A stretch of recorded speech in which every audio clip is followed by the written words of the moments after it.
Oi, eu sou o Fábio. E eu sou a Larissa. E esse é o Coisas de TV, o canal que vai aqui te ensinar a respeito de uma guerra que não é ensinada nas escolas. Que é a guerra de audiência, né? Uma guerra do bem, guerra de audiência dos anos 90. E por que estamos falando dessa guerra? Porque o Star Plus nos chamou aqui para falar sobre esse assunto. Porque chegou na plataforma, desde o último dia 29 de março, a segunda temporada de O Rei da TV, a série que mostra a vida de Silvio Santos, como são os bastidores da televisão. E aqui a gente veio para contextualizar um pouco mais sobre esse assunto dos anos 90. É isso, fomos convidados mais uma vez, né, pra falar sobre essa série que a gente gostou tanto da primeira temporada. E agora na segunda temporada vai retratar essa parte dos anos 90, né? E aí a gente vai falar de guerra de audiência, de curiosidades, enfim, tudo isso que está lá na telinha do Star Plus e também vai estar aqui no vídeo do canal. Então, se você quer se aprofundar sobre esse assunto, fica aí que o EAD sobre a guerra de audiência dos anos 90 vai começar logo depois da vinheta.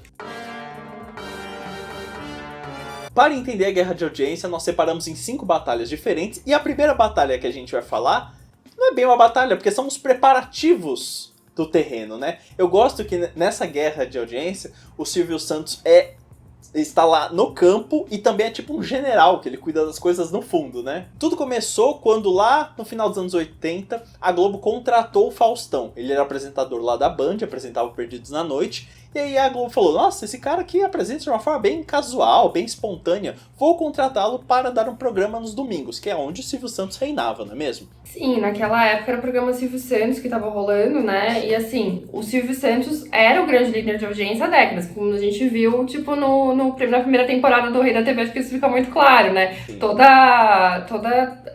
Tudo que o Silvio Santos faz para conseguir, né, ser líder de audiência. E o programa dele era um fenômeno, um sucesso. O Faustão, em pouquíssimo tempo, conseguiu já conquistar o seu espaço na televisão. Em cerca de um ano, o Domingão do Faustão já estava líder de audiência lá e estava incomodando o sucesso de Silvio Santos.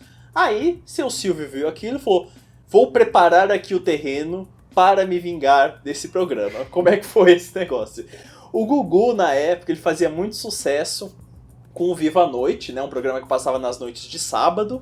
O Gugu era um apresentador super carismático, fazia bastante sucesso, e Silvio pensou, vou pegar esse cara que aí na primeira temporada estava de polainas e ouvindo um Walkman enquanto fazia um elíptico, e vou colocá-lo para apresentar um programa aos domingos.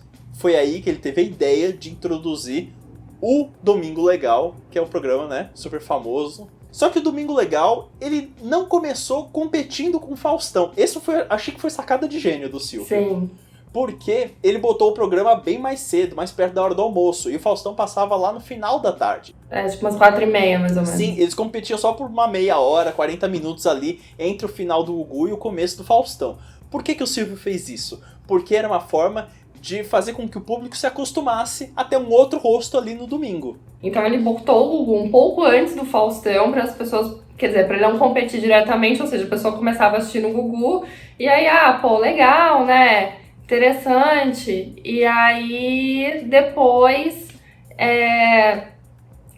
quando esse público já tivesse fidelizado, eles não iam mais tirar de lá. E aí, quando o Gugu fosse um sucesso, coloca pra competir com o Faustão. Gênio, né? Muito perfeito. Gênio. Não, hoje em dia, tem emissora que bota um programa aí e não espera 2 semanas pra consolidar o público e já sai trocando de horário. O Silvio tá aqui, tá muito genial. Nesse período, o Silvio tentou botar um outro programa também nas tardes de domingo, que foi o Hot Hot Hot, que estreou em 94, que basicamente era um programa igual aos outros que o Silvio fazia, com atrações, só que aí tinha um clima meio caribenho, tinha umas palmeiras, tinha umas pessoas com roupa florida. Então, eu lembro de assistir o Hot Hot Hot quando eu era criança, inclusive. Eu tava lá assistindo a estreia, eu lembro disso. Esse não é da minha época. É bom a gente colocar as datas aqui. O Domingo Legal estreou em 93, tá? E aí o Hot Hot estreou em 94, que aí tudo tava dentro da estratégia de Silvio de criar um público ali no domingo, né, pra competir com a Globo. Então, assim, 94 eu ainda não tenho essa memória. Falou aqui que eu tô um pouco mais velho que ela, mas o que é importante é que o Silvio estava muito bem nessa batalha. Esse aí, né, depois disso, a segunda batalha é o quê? De fato, Gugu contra Faustão, né? O Domingo Legal ele foi super bem recebido pela audiência, né? E porque já tinha alguns quadros clássicos, Banheira do Gugu, Gugu na Minha Casa, Táxi do Gugu, isso tudo que qualquer criança anos 90 lembra, né, com muito carinho, porque era o que ele passava na nossa tarde. Eram provas muito lúdicas, inclusive, tinha brinquedos. Eu lembro que eu tinha o Gugu equilibrista. Sim, tinha um monte de coisa ali. Durante o horário do Domingo Legal e ao ar, ele já era líder de audiência, né? Mas não batia de frente com o Faustão. Então, quando perceberam que o Silvio percebeu, não, agora tá tudo bem, agora as pessoas realmente estão assistindo, esse programa tá tendo muita audiência, tá tendo muita repercussão, todo mundo gosta, todo mundo espera pra ver a banheira, todo mundo espera pra ver o Gugu na Minha Casa, né? É um grande sucesso. Em 97 ele resolveu, falou, não, agora tá na hora de consolidar o programa do Gugu e colocar ele pra competir diretamente com o Faustão. E aí ele colocou. Nossa, o cara esperou 4... É 4, né? Sou horrível com contas. Não, 4 anos. 93 até 97, foram 4 anos. O cara esperou 4 anos para fazer essa estratégia, sabe? Nem os gregos e os troianos com o cavalo teve um negócio tão demorado assim. A impressão que a gente tem, às vezes, né, porque a gente, enfim, eu sou de 89, é que sempre foi Gugu contra Faustão, e na verdade não, né? E isso foi uma informação super interessante de descobrir, assim. Quando o Silvio finalmente fala, não, Gugu, vamos lá, você vai entrar no mesmo horário que o Faustão, ele já entra ganhando, né? E aí foram semanas, assim, sucessivas de vitória do Gugu.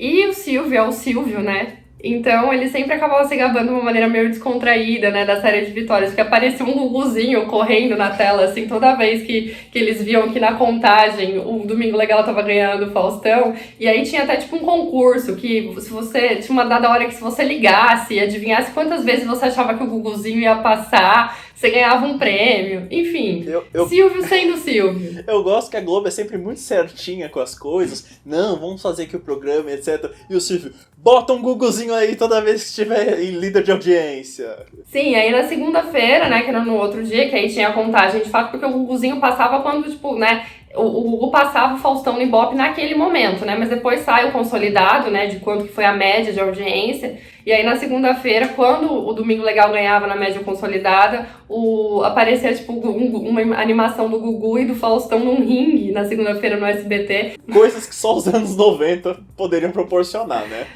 Isso eu lembro também, tinha até aquele barulhinho, né, de tim-tim, assim, tipo, quando o Gugu ganhava e tal, era muito bom.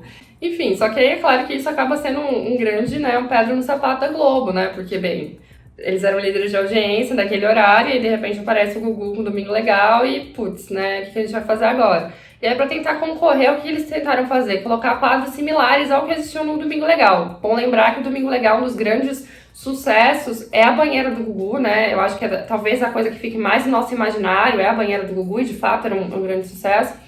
E aí eles colocaram, por exemplo, uma das estratégias da Globo foi colocar o polêmico sushi erótico, né?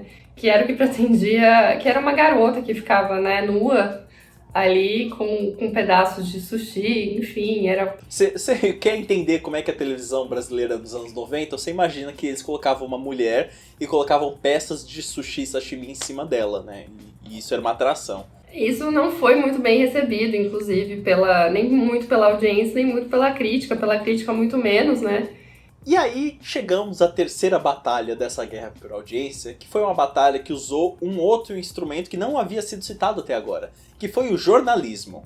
O Domingo Legal começou a investir em matérias jornalísticas. E uma das mais icônicas lembradas foi a questão da morte do grupo Mamonas Assassinas em 96. Por uma questão de acaso, o acidente que acabou com a banda ocorreu num domingo. Então aí o Gugu e a sua equipe conseguiram mandar uma equipe aérea para mostrar lá a região do acidente. O Gugu correu para mostrar um especial relembrando a participação do Mamonas Assassinas lá no Domingo Legal. Se aproveitando que os brasileiros não tinham internet, não tinham canais para ver coisa de jornalismo, etc. Estavam muito emocionados com a morte da banda. Então aí, aquilo estourou de audiência de uma forma muito grande. O programa chegou a dar 40 pontos de audiência, que é um nível absurdo para você imaginar num domingo. Eles conseguiram um monte de imagem aérea do local do acidente e já estava tudo pronto quando o Domingo Legal foi ao ar. Então, assim, foi uma coisa que foi um furo de reportagem incrível, né? de uma coisa que estava acontecendo na hora, que é que de fato, quando você não tem internet, você dependia 100% da TV em 1996, foi quando isso aconteceu. O Domingão começou a apostar também em jornalismo, já que o SBT tava fazendo isso no Domingo Legal.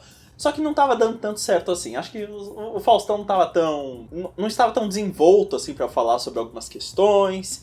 E aí um dos exemplos que são bastante icônicos foi uma treta que aconteceu entre a equipe de jornalismo do Domingo Legal e a equipe do Domingão do Faustão, quando aconteceu o acidente com o ator Gerson Brenner. Ele fazia novela na Globo Corpo Dourado, sofreu um acidente, foi parar no hospital, e aí as duas emissoras brigaram ao vivo para ver quem ia entrevistar a esposa dele, a Denise Tacto.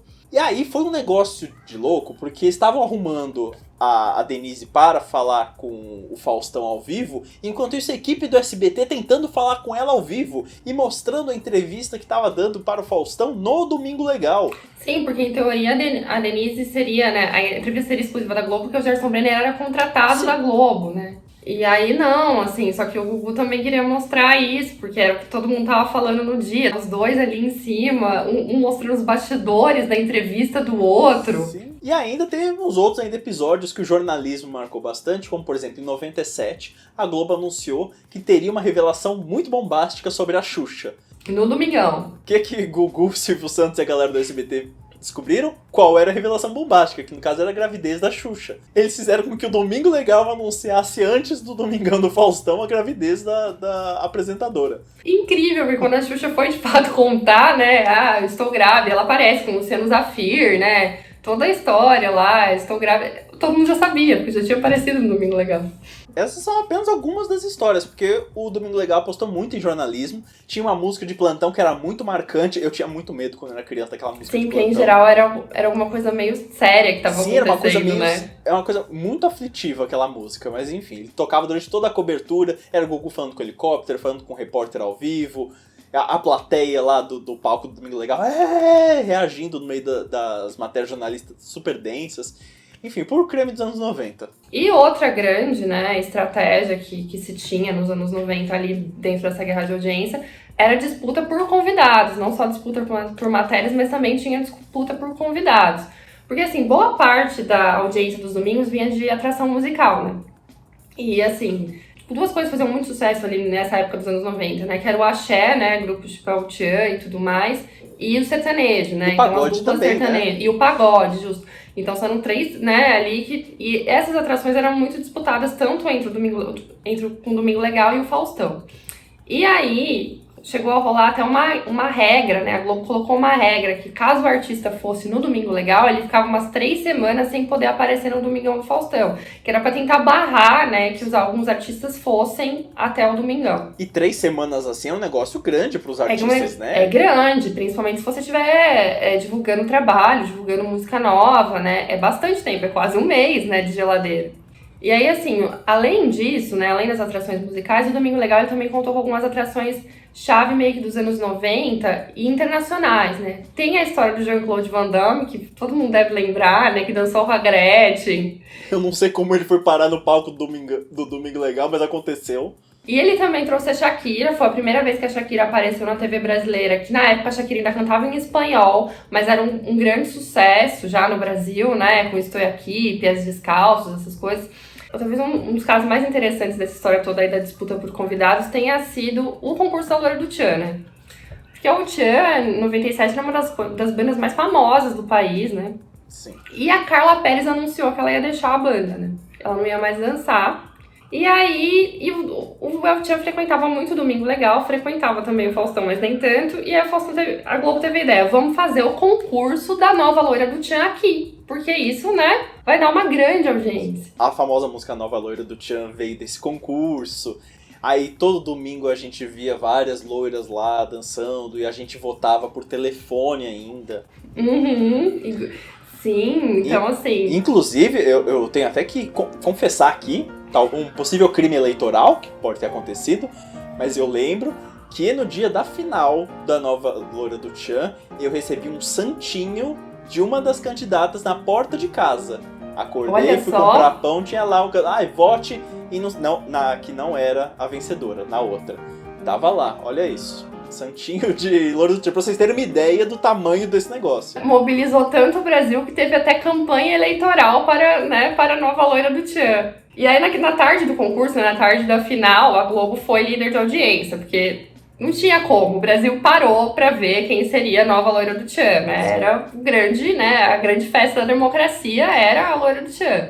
E aí o Google contra-atacou mostrando passagens do dia, de momentos em que a Tchan esteve, né, no Domingo Legal, e ainda fazendo homenagens pra Carla Perez. E sempre um tava de olho no que o outro estava, né, fazendo no programa e tentava ali, realmente era uma coisa, né, como os dois programas eram ao vivo, você tinha, né, essa facilidade de ver, o Faustão vai entrar agora com o concurso da Loira do Tchan, então a gente vai entrar agora com uma homenagem a Carla Perez, a gente vai entrar com uma enquete para que o Brasil decida se quem é mais bonita, Sheila Carvalho ou Carla Perez, sabe? Enfim, foi esse tipo de coisa que aconteceu. Então muitas atrações internacionais também foram no palco do Domingo Legal. E eram atrações de novelas da emissora que faziam muito sucesso. Thalia, né, foi no programa, foi no Domingo Legal em 97. Gabriela Spani, que é a Usurpadora, foi entrevistada em 99, também a primeira entrevista pro Brasil. A Usurpadora na época era um fenômeno incrível, assim.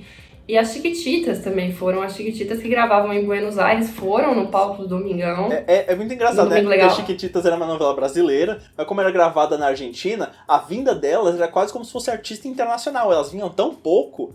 Eu mesmo, parte da pontuação de audiência aí, era eu ligado na minha casa também, assistindo as Chiquititas. Não, sim. Legal. Quando anunciavam que as Chiquititas iam no Domingo Legal... Gente, você parava já, era depois do almoço, né? Você ficava ali já esperando, porque... E elas nunca apareciam, né? A gente só via elas na TV, mas como elas estavam em Buenos Aires era muito difícil a gente ver entrevista com elas, né? Elas aparecendo como atrizes e tal. E então todas essas atrações que tinham a ver com novela internacional do SBT sempre davam, tipo, muita audiência também. Como um grande general de guerra que Silvio Santos era, ele conseguiu levantar a audiência até da sua adversária. Eu acho essa parte da história brilhante aqui. Porque o Silvio Santos, na Globo, fazia a Globo da Record de audiência. Lá no ano 2000, a Escola de Samba Tradição, ela anunciou que ia fazer um desfile em homenagem a Silvio Santos. O cara tem uma baita história, tem uma carreira super legal, então vamos retratar isso. E aí o Silvio, ele usou a programação do SBT para divulgar o que podia desse desfile. O samba enredo passava direto nos intervalos do SBT. Eu, por exemplo, eu sei de cabeça a música ainda por causa de tanto que passava lá. E aí todo mundo ficou apreensivo. Pera, mas os desfiles são transmitidos pela Globo? Como é que vai ser isso? A Globo teve que emitir nota falando que ela não interfere nas escolhas de temas das escolas, que as escolas eram livres para fazer o que queriam. Ou seja, íamos ter a galera do SBT aparecendo na Globo. Só que assim, até os 45 do segundo tempo, o pessoal da tradição não sabia se o Silvio Santos ia ou não desfilar. Tinha lá um carro com espaço que poderia colocar lá para ele desfilar, mas se ele não aparecesse, dava para tirar aquela parte do carro. No fim, o Silvio foi. O Silvio deixou alguma coisa qualquer passando no SBT e foi lá desfilar na Globo e foi um sucesso de audiência. Foi mesmo. O desfile tarde da noite deu 39 pontos. Pra se ter uma ideia, isso é mais que o dobro do que o desfile do mesmo horário no ano anterior e no posterior. Ele ia aparecer na tela da Globo, então todo mundo tava, né, muito curioso pra saber como é que ia ser isso, se a Globo ia mostrar tudo, né? Eu vivo dormindo cedo, mas nesse dia eu fiquei lá acordado pra assistir. Não, foi tipo 1 ou 2 da manhã, foi tarde, não foi aquele desfile que passa às 10h30 da noite, né? Foi tarde. Outra coisa que deu bastante audiência para a concorrência, né, foi em 2001 o sequestro da Patrícia Bravanel e do próprio Silvio Santos, né? Isso. Que na época se fazia cobertura ao vivo desse tipo de incidente, né? A Globo foi uma das emissoras que fez cobertura ao vivo do sequestro, que foi uma coisa que aconteceu meio né, rapidamente, assim, então as emissoras estavam muito em cima, né, de saber quando que eles iam ser resgatados, quando que eles iam ser soltos, como que isso ia se dar, né, qual que seria o processo e tal. E aí a cobertura ao vivo da Globo disso também deu muita audiência, porque foi, né, ostensiva, assim, né, tipo, na programação inteira, passando ali o que estava acontecendo, os desdobramentos do sequestro. Inclusive o sequestro que faz parte aí da segunda temporada do Rei da TV, né? Sim, sim. Inclusive tudo isso que a gente contou aqui, né? A gente deu uma passadinha rápida aí sobre tudo que rolou na Guerra de Audiência, algumas histórias interessantes que a gente descobriu aqui fazendo a pesquisa. E tudo isso vai estar retratado na nova temporada de O Rei da TV, né? Que já tá aí na Star Plus. Disponível desde o dia 29. Então, assim, caso você se interesse por esse assunto, que a gente se interessa super, né?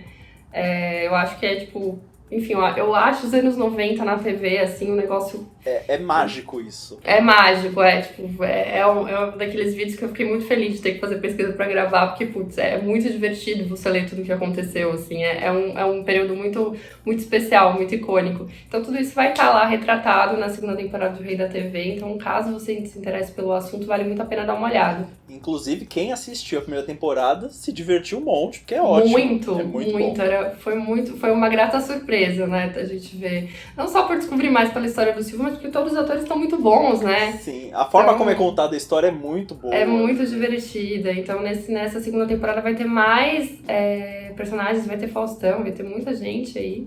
E também, se você gosta de televisão, novelas, programas de auditório, reality shows e etc., acompanhe aqui o Coisas de TV e também segue a gente nas redes sociais, que elas estão aparecendo todas aqui embaixo, tanto as nossas pessoais quanto as do canal. Agradecemos ao pessoal do Star Plus, né, por ter nos convidado para falar sobre esse assunto que a gente gosta tanto. Confiaram na gente mais uma vez, né, pra gente falar não só da série quanto de TV, que é o que a gente mais ama fazer, então...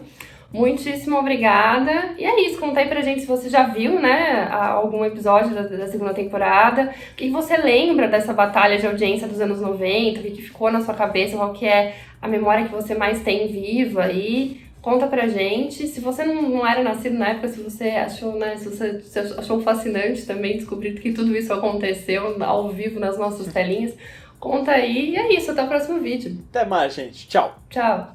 Se eles tomaram o teu lugar, agora vai lá e toma o deles. O domingo pode ser nosso.